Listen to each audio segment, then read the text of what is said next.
सभी को जय जिनेन्द्र। परम पूज्य आचार्य भगवंत शिवकोटि महाराज द्वारा विरचित मृत्यु पर लिखा गया सबसे प्राचीन ग्रंथ, जिसमें संलेखना का वर्णन है, ऐसा परम पूजनीय परम आराध्य श्री भगवती आराधना ग्रंथादिराज का स्वाध्याय भव्योदय चैनल के ऊपर निरंतर चल रहा है। निरंतर जैनागम की गतिविधि से जुड़ने, जैनागम के शास्त्रों का विवेचन एवं जैन धर्म के बारे में जानने के लिए भव्योदय चैनल को सब्सक्राइब करें, लाइक करें, शेयर करें। आइए प्रारंभ करते हैं। मंगलम भगवान वीरो मंगलम गौतमो गणी मंगलम कुंद कुंदाद्यो जैन धर्मो सुमंगलम सर्वमंगल मांगल्यम सर्वकल्याणिकारिकं प्रधानं सर्वधर्माणां जयनं जयतु सिद्धे जयप्रसिद्धे चौविहाराणाफलं पत्ते वन्दिता अर्हन्ते हणाकमसो।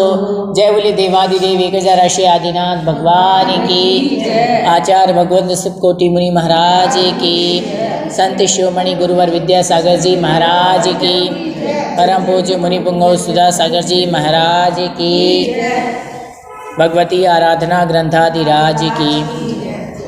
गाथा नंबर 30 तक का स्वाध्याय हमारी पूर्व की कक्षा में हो चुका था। आज की हम इस कक्षा में 31 नंबर गाथा पढ़ेंगे। सम्मादिट्ठी जीवो उविट्ठम पवयणम तु सद्दह्ये असभावम अयाणमारो गुणोणियो योगा। आचार्य भगवंत कहते हैं कि उपदिष्ट अर्थात कथित जिनागम में श्रद्धान करता ही है जो जीव, वह सम्यक दृष्टि है, किंतु नहीं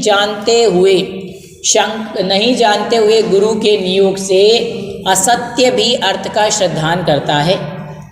शंकाकार शंका करते हैं कि उपपूर्वक दिशि धातु का अर्थ उच्चारण करना है, और जैसे उपदिष्ट वर्ण का अर्थ उच्चारित वर्ण है, आपने उपदिष्ट का अर्थ कथित कैसे किया है?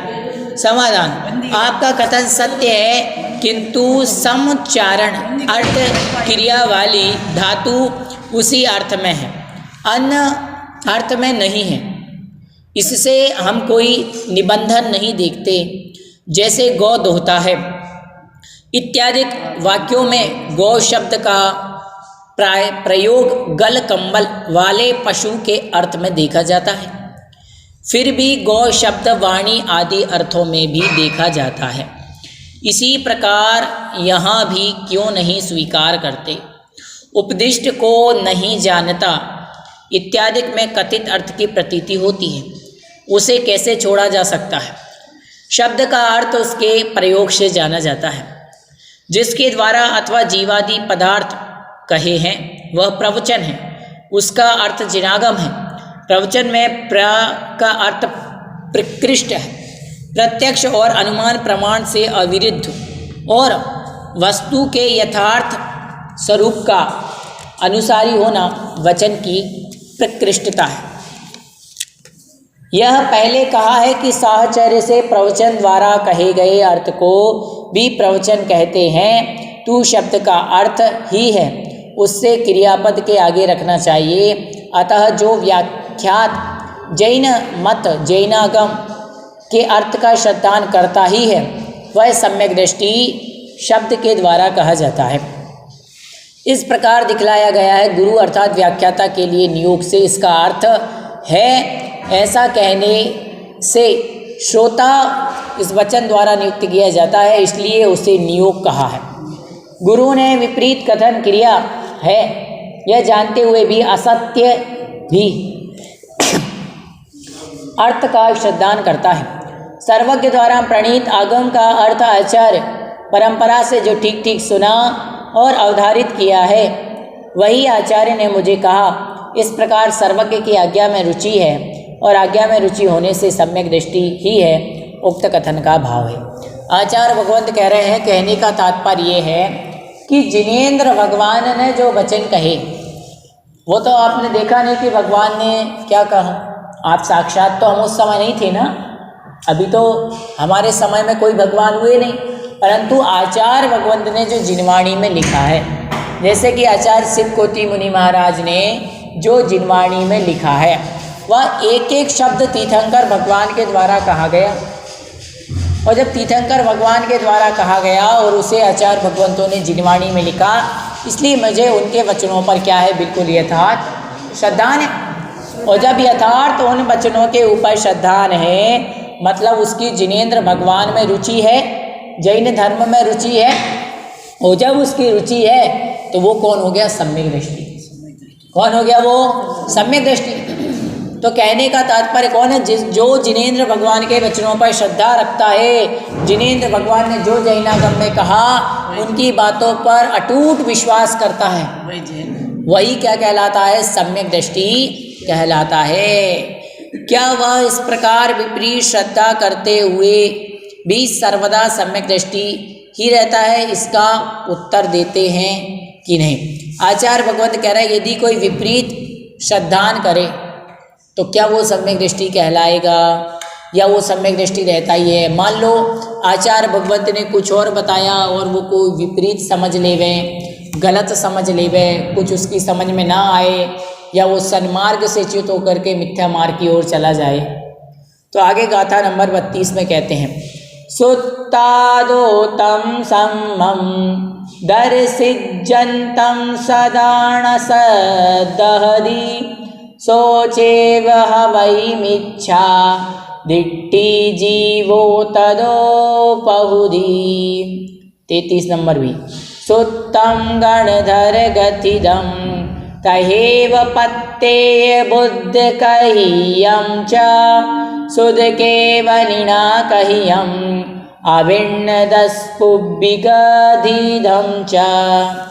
सूत्र में प्रथम गुरु के उपदेश से विपरीत रूप से ग्रहण किए गए अर्थ को सम्यक अविपरीत रूप से अन्य आचार द्वारा दिखलाने पर जब श्रद्धा नहीं करता तो वह सम्यक दृष्टि उस समय से मिथ्या दृष्टि होता है कि गुरु महाराज ने जो मार्ग बताया उस मार्ग को वो चल ही नहीं रहा है, या उस मार्ग को समझ ही नहीं पा रहा है।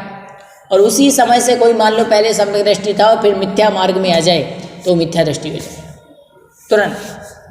जब तक उसकी श्रद्धा आचार्य भगवंतों पर, सच्चे देव, सच्चे शास्त्र, सच्चे गुरु के ऊपर है, देव शास्त्र गुरु के ऊपर है, सात तत्व के ऊपर है, तब तक वो कौन है, सम्यक दृष्टि।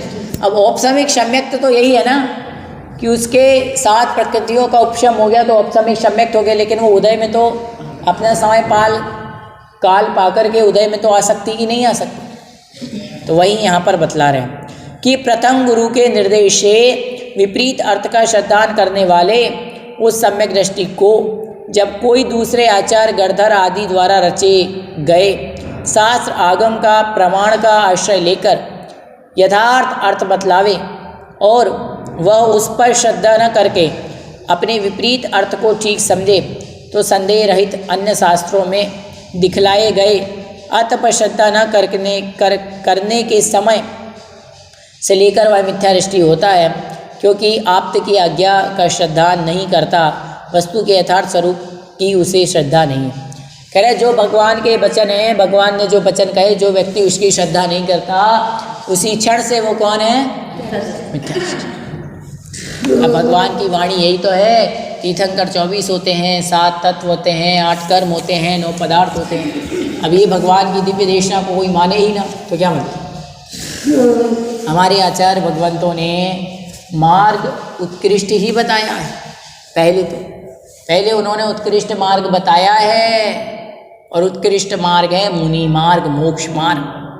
फिर जो उत्कृष्ट मार्ग नहीं ले पाए फिर उनके लिए अन्य मार्ग बताए। क्षुल्लक बन करके रहते हैं, एलक बन करके रहते हैं, फिर 2 प्रतिमा, 5 प्रतिमा, 7 प्रतिमा को धारण करते हैं, और जो प्रतिमा को धारण न कर पाए भगवान का अभिषेक करो, पूजा करो, स्वाध्याय करो, तप करो, दान करो, छोटे मोटे संयम लो। अब जो कुछ भी ना कर पाए, मंदिर भी ना जा पाए, रात में खाना भी ना छोड़ पाए, पानी भी छना ना पी पाए, उसका तो वही जाने, उसको तो फिर भगवान भी बचाने वाले नहीं हैं, ये याद रखो। इसीलिए कहते हैं अपना आचार विचार कैसा बनाओ, अच्छा बनाने का प्रयास करो। संसार में तो देखो अथाह दुख है, इतने दुख हैं कि उन दुखों को कहा नहीं जा सकता, सुना नहीं जा सकता, सुनाया नहीं जा सकता। कितने ही शास्त्र पढ़ लो, हर शास्त्र में लिखा रहेगा संसार कैसा है, दुखों का सागर है, या दुखी मिलेंगे आपको।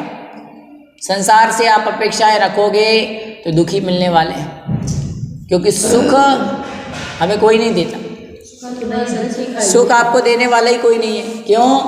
याद रखो, सुख आपको देगी तो आपकी आत्मा देगी, बाकी संसार तो आपको सुख देने वाला नहीं है। देता क्या सुख? नहीं देता। एक बार की बात है, एक महात्मा बैठे हुए थे, मुनि महाराज, और मुनि महाराज के पास एक व्यक्ति के साथ एक जानवर आता था, स्वान। स्वान मतलब कुत्ता। रोज आता था वो महाराज के बैठ करके बढ़िया गौर से प्रवचन सुनता था, जो महाराज समझाते थे वो गौर से सुनता। और महाराज और सब लोग बैठ करके ये सोचते, जितने लोग आते कि देखो ये कितना समझदार व्यक्ति है, कितना समझदार तिरंज प्राणी रोज महाराज के यहाँ बैठता है। महाराज तो सब जानते थे, मंत्रार्थ तो ज्ञानी ध्यानी तपस्वी होते, वो कुछ नहीं बोले। लोग रोज कहते कि देखो हमसे तो अच्छा भला कौन रोज सुनता है, ये स्वान रोज सुनता है, ये तो बड़ा किस्मत वाला है, बड़ा अच्छा है, ये तो बदल गया, ये तो त्यागी बन गया, ये तो व्रती बन गया, ये तो तपस्वी बन गया।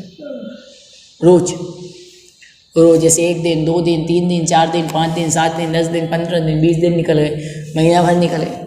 अब एक दिन महाराज जी का स्वाध्याय चल रहा था, महाराज जी अपने शब्दों के माध्यम से लोगों को समझा रहे थे, और कुत्ता गौर से सुन रहा, और दूर से कुत्ता भागता हुआ आया, और जैसे ही वो कुत्ता भागता हुआ आया, वो बेचारा जो कुत्ता प्रवचन सुन रहा था वो भी उसे देख करके क्या करने लगा, भौंकने लगा, और उसको भौंक भौंक करके उसको भगा दिया था।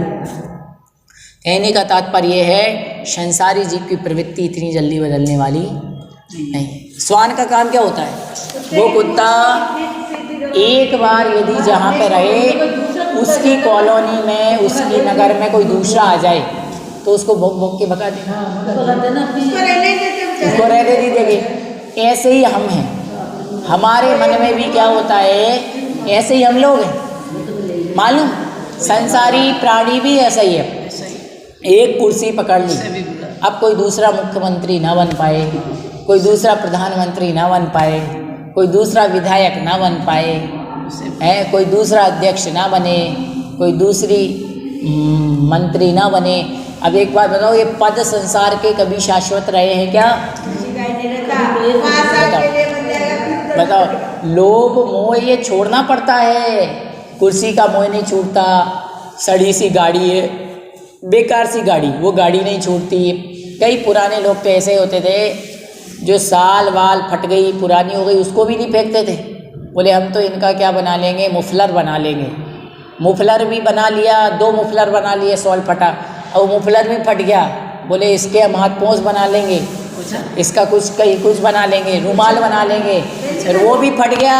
लोग फटे रुमाल को भी पोंछा बना लेते, पोंछा बना लेते, उसको भी फेंकेंगे नहीं। तो ये लोभ लालच तो सूझने वाला, और यही संसार का कारण है। इसीलिए आचार्य भगवंत कहते हैं कि यदि सम्यक की ओर हम जाना चाहते हैं तो शास्त्र में जिन भगवान ने जो वचन कहे, उन वचन पर हमें अटूट श्रद्धा करना होगा। केवल कहने से काम नहीं चलेगा, समझ रहे हो, बोलने से काम नहीं चलेगा। जैसे आज महाराज जी ने क्या बताया था, दोपहर में विधान कर रहे थे, प्रवचन में समझाया था ना कि हम कितने अच्छे से बोल देते, शरीर अलग है और आत्मा अलग है। कहना बहुत आसान है, लेकिन उसको अपने जीवन में धारण करना बहुत कठिन। कह तो हम देते हैं, लेकिन जब ठंडी लगती है, जब आप कहो शरीर अलग आत्मा अलग, शरीर अलग आत्मा अलग, जब तो नहीं। जब तो कहेंगे शरीर और आत्मा एक, जल्दी से सॉल ले आओ, रजाई दे दो, कंबल दे दो, बनियान दे दो, मोजे दे दो, मफलर दे दो, वो तो अपना बस नहीं चलता, समझ गए। नहीं तो मंदिर में रजाई गद्दे और मोजे पहन के बैठ जाए, और क्या। अब रजाई गद्दे नहीं है तो ये शाल है, बताओ, मफलर है, और क्या। मोजे नहीं है तो 2 की 4 चिटाई लेके बैठ गए, और क्या करना। एक चिटाई पैर के नीचे रख ली, एक चिटाई पैर के ऊपर रख ली, ढक लिया, मोजे का काम हो गया, बताओ। शॉल ओढ़ ली, कम्बल का काम हो गया, स्कार्फ ओढ़ लिया, आपके मफलर का काम हो गया। तो काम क्या है, मतलब हम कहीं ना कहीं अपना रास्ता तो अपन कहाँ अभी उसको जीता, कहाँ हमने, कहाँ हम ठंडक सहन कर पा रहे, कहाँ गर्मी सहन कर पा रहे, कहाँ बरसात सहन कर पा रहे। सोचो, ऐसे मुनि महाराज कितनी तपस्या करते हैं, जंगलों में बैठे रहते हैं, छत के ऊपर सामायिक करते हैं, कमरों में बैठे रहते हैं, न एसी है, न कूलर है, न पंखा है, न वो गर्म वाले हीटर है, कुछ भी उनको अपने पास रखना नहीं है। हाँ, ना उनको कंबल रखना, ना रजाई रखना, कैसे रहते होंगे सोचो। कंबल रजाई में रहने के बाद, हीटरों में रहने के बाद हमें ठंडी लगती है। और मुनि महाराज कितनी तपस्या करते हैं, हाँ, इसीलिए मुनि महाराज, इसीलिए कहा गया कि सबसे उत्कृष्ट साधना वाले जो दिगंबर जैन मुनि महाराज हैं, उनकी साधना कैसी है, अद्वितीय। उनके जैसी साधना अन्य किसी की भी नहीं। जब उस पथ पे जाएंगे तब हम सोचेंगे कि भाई कितना कठिन है। अभी तो कम से कम आचार्य भगवंत कह रहे इतना ही तो कर लो, उनके गुरुओं के वचनों पे श्रद्धा ही तो कर लो। केवल आपने कह दिया शरीर अलग आत्मा अलग, संसार में कुछ भी मेरा नहीं है, ऐसा नहीं होता। समझिए, मात्र कथनी में नहीं लाना है, उसको करनी में भी लाना है। कम करना, लेकिन शुरुआत तो करना ही पड़ेगी ना। अब तुम धर्म पढ़ रहे हो और रात में भी खा रहे, आलू भी खा रहे, प्याज भी खा रहे, बाजार के फास्ट फूड भी खा रहे हैं, संसार के सभी प्रकार के सप्त व्यसनों में लिप्त हैं, और फिर धर्म स्वाध्याय करने का मतलब क्या है, बताओ आप। भगवान का अभिषेक करने का मतलब क्या है। एक व्यक्ति था, उसने कहा हम तो चलो आज बढ़िया पूजा करेंगे, विधान करेंगे, स्वाध्याय करेंगे, पाठ करेंगे। सुबह जल्दी उठा, बोले आज शादी में जाना है 2 बजे, और फिर उसके पहले मुझे सब काम करना है। तो सुबह जल्दी उठ करके उसने भगवान का अभिषेक कर लिया, शांत्यारा कर ली, फिर बढ़िया भगवान की पूजन कर ली, एक छोटा सा उसने विधान कर लिया, सामायिक कर ली। महाराज को आहार थे गांव में, कोई महाराज को आहार दे आया। दिन भर उसका 4, 5, 6 घंटे भक्तिमय हो गए। अब 1:30-2 बजे बढ़िया सज धज करके सेंट वेंट लगा करके शादी में पहुंचा, और बढ़िया वहाँ जा करके पकवान बने थे सब बढ़िया अच्छे, पास्ता, आलू, प्याज, टिकिया, और वो गोल गोल बनता है डोसा, सब खाया आराम से। और वहीं पर एक व्यक्ति आया, उसने कहा अरे ये तो अपने सेठ जी हैं, सुबह तो इतनी अच्छी भक्ति भगवान की पूजा सब कर रहे थे, और आज यहाँ आकर के सब। उन्होंने कहा सेठ जी आज सुबह बहुत पूजा कर रहे थे। हाँ, आज मैं पूजा कर रहा था ना, चतुर्दशी थी, तुम्हें मालूम नहीं है क्या? 14 के दिन मैं रोज पूजा करता हूँ, भगवान के कलश करता हूँ, पाठ करता हूँ सब। उन्होंने कहा अच्छा। और उसके बाद आपने देखा कि मात्र ऐसे नहीं करना कि मात्र भगवान की पूजा करना आवश्यक हो गया, नहीं, स्वाध्याय करना आवश्यक हो नहीं, प्राणी संयम और इंद्रिय संयम करना भी बहुत ज़्यादा जरूरी है। बिना संयम के जीवन में कुछ नहीं होता, चारित्र के बिना कुछ भी। तो भगवान के वचनों पे पूरा श्रद्धान तो करो। आपने कहा, भगवान ने कहा था चतुर्दशी थी मंदिर जाना। अरे चतुर्दशी है, मंदिर जाने का मतलब है जो भगवान के दरबार में मंदिर आ गया, मतलब आज उसके मन में विचार कर लो कि आज तो मुझे कम से कम पाप नहीं करना, आज तो कम से कम पापों से बचना है। इसीलिए तो रोज कहते हैं कि भगवान 3 लोक के नाथ को जाकर के देखो। नेमिनाथ भगवान की बारात लगी हुई थी, बारात सजी हुई थी, दुल्हन उनकी तैयार थी, शादी होने वाली थी, सिर्फ मात्र उनको तो कुछ खाना ही नहीं था, उनको तो कुछ खाने की ज़रूरत ही नहीं थी। दूसरे लोगों को खाने के लिए सामान आया था बढ़िया, मांसाहारी वालों को तो मांसाहार का, शाकाहार वालों को शाकाहार का। एक तरफ टमाटर लौकी कद्दू बन रहे थे और एक तरफ दूसरी चीज़ बन रही थी। तो नेमी कुमार जी ने देखा ये क्या हो रहा है, बोले कि ये तो आपकी शादी के लिए जो बड़े बड़े राजा महाराजाओं को आमंत्रण दिया गया, उनके लिए शाकाहारियों के लिए शाकाहारी भोजन और मांसाहारियों के लिए मांसाहारी भोजन। तो बोले ये इनको बंद करके क्यों रखा, ये गाय को, बैल को, इन जानवरों को? बोलो इन्हीं जानवरों को तो मार के बनाया जाएगा। तब जाकर के जो नेमी कुमार थे उन्होंने सोचा मन में कि देखो मुझे तो खाना नहीं है, खाना बरातियों को है, लेकिन मेरी शादी यदि नहीं होगी तो ये मरेंगे नहीं ना। तो मात्र उन्होंने अपनी शादी इसलिए छोड़ दी, संसार से सारे बंधन इसलिए छोड़ दिए ताकि क्यों, शादी के बाद भी वो मोक्ष जा सकते। ऐसा नहीं था, तीर्थंकर प्रकृति का बंध है तो और हमारे 5 भगवान को छोड़ करके शेष भगवान ने शादी की ना। आदिनाथ भगवान ने विवाह किया, पुत्रों को बड़ा किया, फिर जाकर के उन्होंने संसार को छोड़ करके वैरागी हो गए, केवल ज्ञान को प्राप्त किया। लेकिन भगवान नेमिनाथ ने क्यों नहीं की? इसीलिए तो कि मात्र मेरी शादी के लिए इतने सारे जानवर कटेंगे। तो सोचने की बात जरा हमें भी सोचना चाहिए कि मात्र हमारी रसना इंद्रिय के स्वाद के लिए हम अपनी जीव के लिए इतने सारे जीवों को क्यों मारें? कम से कम हम अभक्ष्य का तो त्याग करें, भक्ष्य खाएं, अभक्ष्य का त्याग करें। आलू, प्याज, गाजर, मूली, जितने जमीन कंद हैं ये सब अभक्ष्य। बाजार की जो अमर्यादित चीज़ें हैं वो सब अभक्ष्य। घर में भी जिन चीज़ों की मर्यादा समाप्त हो चुकी है वो भी अभक्ष्य। द्विदल भी अभक्ष्य है, दही में बेसन मिला करके खाओ वो भी अभक्ष्य है। तो आपको ये चीज़ ध्यान रखना पड़ेगी। आचार्य भगवंत आगे कहते हैं कि देखो चर्चा ये चल रही है कि सम्यक दृष्टि कौन है, और सम्यक दृष्टि है तो उसका श्रद्धान कैसा है, ये चर्चा आचार्य भगवंत यहाँ पर समझा रहे।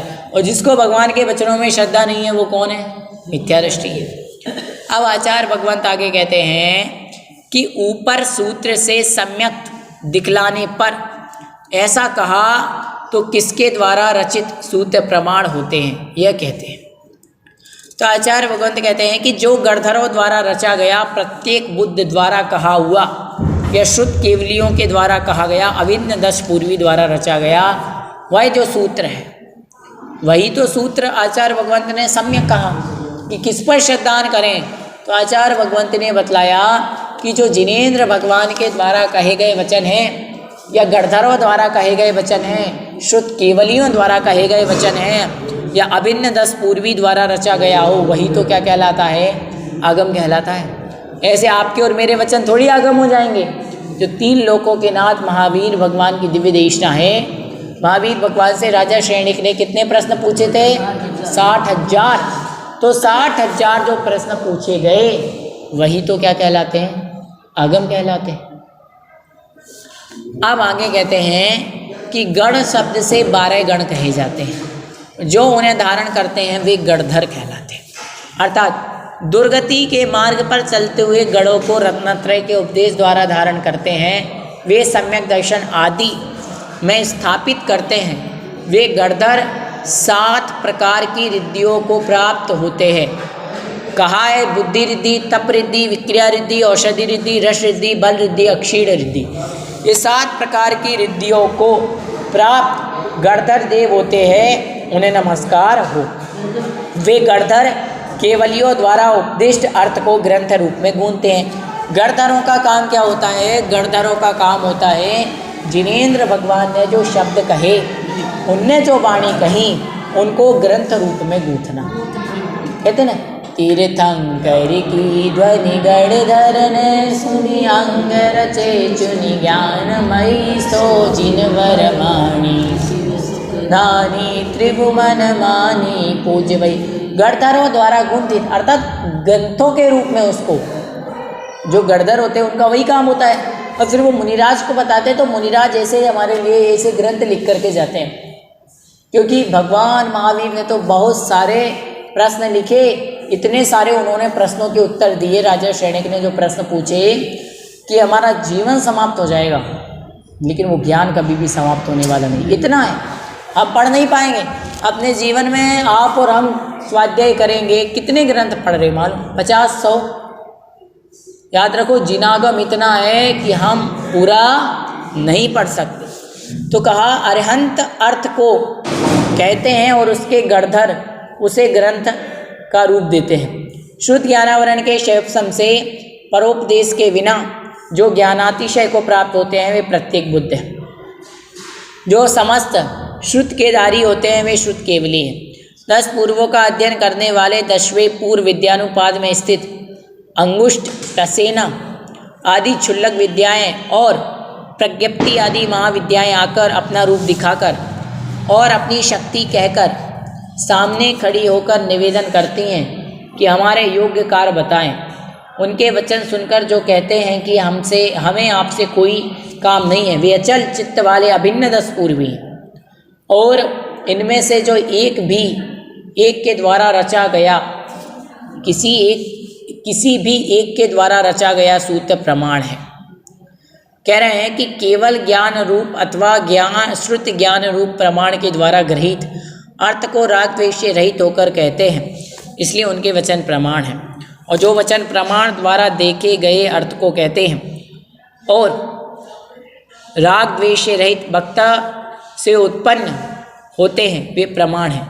जैसे राग द्वेष से रहित पिता के द्वारा स्वयं प्रत्यक्ष जानकर कहे गए वचन यह घड़ा लाल है, यह प्रमाण है, उसी तरह गणधर आदि के वचन प्रमाण है, क्योंकि अच्छी तरह से देखे गए अर्थ को कहते हैं और राग द्वेष से रहित वक्ता से उत्पन्न हुए हैं। आचार्य भगवान 33वें नंबर की गाथा में कह रहे हैं कि जिनेंद्र भगवान के वचन प्रमाण क्यों कहे वो बतलाए।